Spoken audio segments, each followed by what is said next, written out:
Namasté, je suis Hélène Mouton, fondatrice du club Hélène Mouton TV.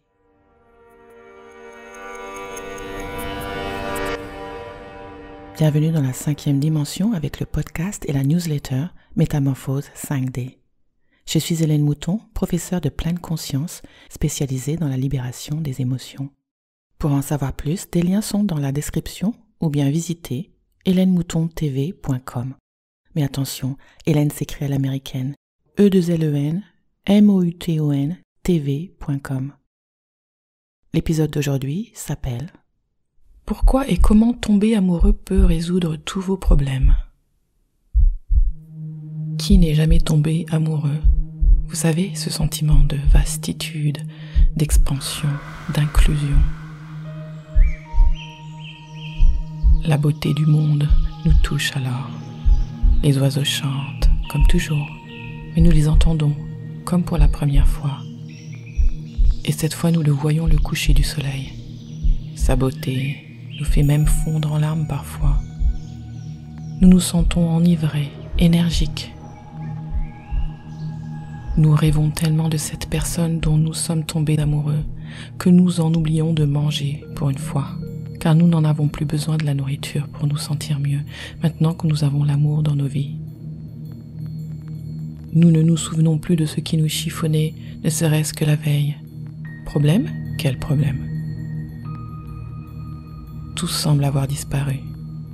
Cela vous semble-t-il familier? C'est cela le paradis sur terre, et c'est vous qui l'aviez créé.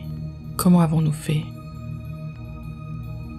Lorsque nous tombons amoureux d'une personne, nous en rêvons et nous créons des histoires idéales, des choses que nous aimons en eux ou bien des expériences que nous souhaiterions vivre avec eux. Les rêves, tels des désirs, déclenchent toute une réaction chimique à l'intérieur de nous. Le type d'hormones et de molécules que notre cerveau relâche dépend de la situation et de l'état émotionnel que nous offrons. Par exemple, si nous nous trouvons en danger et qu'un animal sauvage nous menace, notre cerveau, à la vue, au son et même à l'odeur jugée menaçante, va relâcher des hormones de stress. Pour simplifier, ces hormones vont créer une série de changements dans notre système qui aura pour but de privilégier l'alimentation des organes qui nous serviront à nous enfuir ou bien à combattre l'ennemi ou toute décision nous permettant de rester en vie. Lorsque nous tombons amoureux, les hormones que notre cerveau relâche sont des hormones du bonheur. C'est pour cela que nous nous sentons euphoriques, heureux et pleins d'énergie. Lorsque nous sommes en colère ou même anxieux, notre cerveau libère des hormones du stress. Elles sont réputées dangereuses pour la santé et elles ont aussi une répercussion sur notre humeur et notre santé mentale. Pourquoi cessons-nous d'être amoureux ? La raison pour laquelle nous cessons d'aimer ou d'être aimés n'est pas forcément que l'amour va et vient, mais plutôt que nous cessons d'être attentifs à l'autre et à la relation elle-même.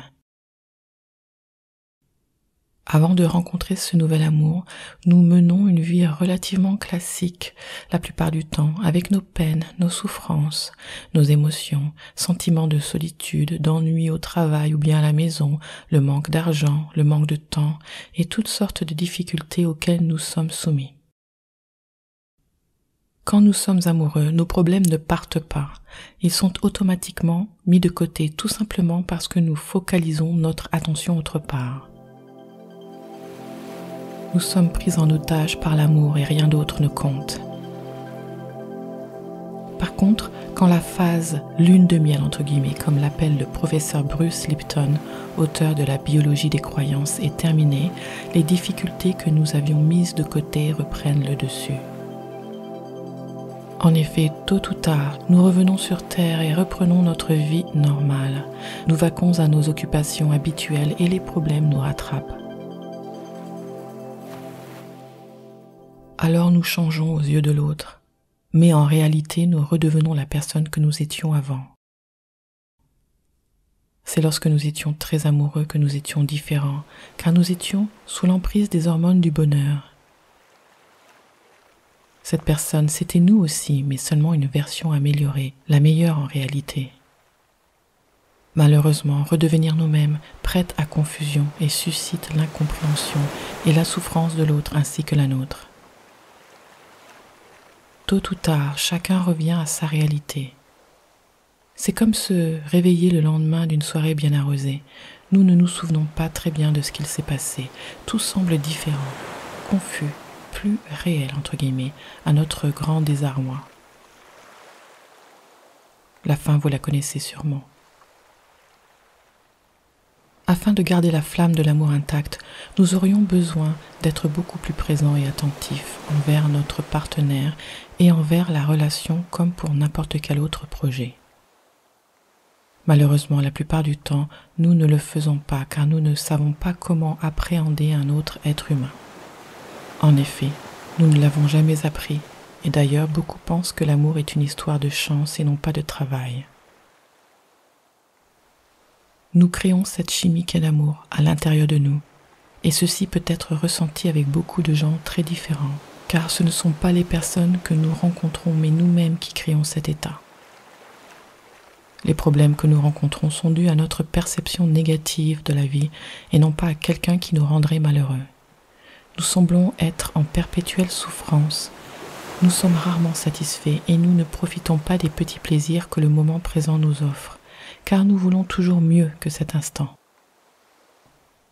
Tous les hommes ne sont pas comme ceci et toutes les femmes ne sont pas comme cela, mais si nous continuons à croire que nous pouvons rencontrer la personne parfaite avec un tel état d'esprit, alors il n'est pas étonnant que nous soyons malheureux en amour. Comment répliquer cet état amoureux ? La manière dont notre cerveau conditionne nos comportements est liée à l'état émotionnel que nous offrons. Pour recréer l'état dans lequel nous nous trouvons lorsque nous tombons amoureux, nous devrions faire exactement les mêmes choses pour déclencher des émotions similaires. Nous devrions agir, sentir de la même manière, voir la vie de la même manière. Il est certain que cela est plus facile à dire qu'à faire lorsque nous n'avons personne en face de nous pour déclencher cette fièvre amoureuse. Mais en réalité, nous ne sommes pas faits pour vivre ensemble jusqu'à la fin de nos jours. Même si l'idée est séduisante, elle n'est qu'une histoire racontée de génération en génération et que nous avons achetée. Beaucoup d'entre nous se sentent seuls et l'idée réconfortante d'être deux contre le reste du monde perdure depuis longtemps. Nous n'avons pas besoin d'être deux contre le monde car celui-ci n'a nullement besoin d'être combattu. Notre vie peut aussi bien être le paradis sur terre que l'enfer et c'est à nous de choisir. De plus, comme beaucoup d'entre nous le savons déjà, être en couple n'est pas une formule de succès. Qui ne s'est jamais senti seul même accompagné ? Cela n'est pas utile d'attendre de trouver un nouveau partenaire pour être amoureux car tout se passe à l'intérieur de nous. Il ne tient qu'à nous de choisir de ressentir l'amour sans attendre après quelqu'un, juste parce que cela fait du bien et parce que cela favorise la résolution de nos problèmes. L'amour ressenti seulement au sein du couple fait partie de l'histoire que l'on nous raconte. En réalité, le véritable amour est inconditionnel, c'est une expérience interne. Un partenaire agit comme une allumette qui déclenche la flamme, mais n'est pas la flamme. Il est le moyen de créer la magie, autrement dit la chimie de l'amour. Mais nous n'en avons pas besoin pour ressentir un amour profond à l'intérieur de nous à tout moment. Dans notre culture, l'amour est conditionnel, ce qui signifie que si nous aimons quelqu'un et que cela n'est pas réciproque, nous n'appelons pas cela de l'amour et nous en souffrons. Pourquoi ? Que cela soit réciproque ou non, nous sommes ceux qui ressentons cet amour. Il est là. Aimer inconditionnellement signifie que nous choisissons d'aimer de manière authentique et non en réponse à l'autre et à sa perception de nous-mêmes. Mais notre ego n'accepte pas que cela soit à sens unique. Encore une fois, la société nous impose une définition de l'amour où l'émotion devrait être partagée à égalité. Si tu m'aimes, alors je continuerai à t'aimer. Est-ce que cela vous semble réaliste ? Pour recréer l'effet lune de miel dans nos vies, Nous devons choisir d'aimer tout le monde, tout ce qui nous entoure sans même rien demander en retour, seulement parce que cela fait du bien. Comment tomber amoureux peut-il résoudre nos problèmes ? Si nous souffrons énormément, ce n'est pas à cause d'un événement qui vient d'avoir lieu, mais à cause de l'histoire dramatique que nous construisons autour et que nous entretenons pendant longtemps. Ces vieilles histoires qui souvent ont commencé des années, voire des dizaines d'années auparavant. Lorsque nous continuons à en parler, toute la négativité et la souffrance restent activées dans notre champ énergétique. Pourquoi est-ce important ? Il est crucial de comprendre que le cerveau déclenche une série de procédés chimiques dont la libération dépend de la qualité de nos pensées et de nos émotions. Si nous sommes heureux, nous émanons de bonnes vibrations et le cerveau libère de bonnes hormones comme celles souvent appelées hormones du bonheur. Elles favorisent notre santé et lorsque nous sommes en harmonie, notre vie se déroule facilement comme par magie. Et c'est là où nous attirons toutes les choses dont nous avons envie. Au contraire, si nous nous sentons anxieux, stressés ou en colère, nous projetons de mauvaises vibrations et le cerveau libère alors des hormones dites du stress. Lorsque nous ne vivons pas en harmonie avec nous-mêmes, nous attirons souvent une succession d'événements négatifs. Le problème, c'est que les vibrations de même fréquence s'attirent entre elles. C'est pour cette raison que si vous attirez beaucoup de gens, d'événements et expériences négatives en ce moment, c'est parce que vous n'êtes pas en harmonie avec vous-même. Lorsque nos vibrations sont plus souvent basses que hautes, nous attirons plus d'expériences à vibrations basses. Cela devient un cercle vicieux. Vous connaissez sûrement l'expression « jamais 2 sans 3 » où tout vient par série. C'est valable pour le négatif tout comme pour le positif. Si vous vous alignez sur la fréquence de la joie, de la paix ou bien de l'amour, vous attirez des expériences correspondantes. Il est plus facile de s'entraîner à ressentir de l'amour, car nous pouvons simplement imaginer quelqu'un que nous avons aimé pour créer à nouveau cette chimie du cœur. Ou bien en imaginant la personne idéale pour vous, en écrivant ce que vous souhaiteriez, en visualisant la personne et toutes les choses que vous aimeriez faire ensemble. Et bientôt, vous en rêverez même la nuit.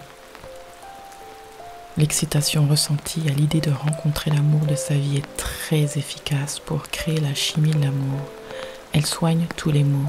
Le cerveau ne faisant pas la différence entre la réalité et l'anticipation, la visualisation est votre meilleur atout et outil de guérison.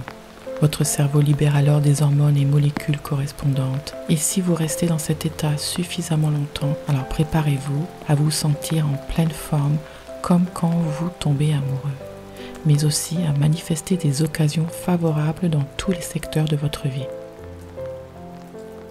Aimez tout ce qui bouge, voyez la vie avec un regard neuf chaque minute de votre journée et tombez amoureux sans retenue. C'est comme cela que vous résoudrez vos soucis. Je suis Hélène Mouton. Pour en savoir plus, des liens sont dans la description ou bien visitez helenemoutontv.com.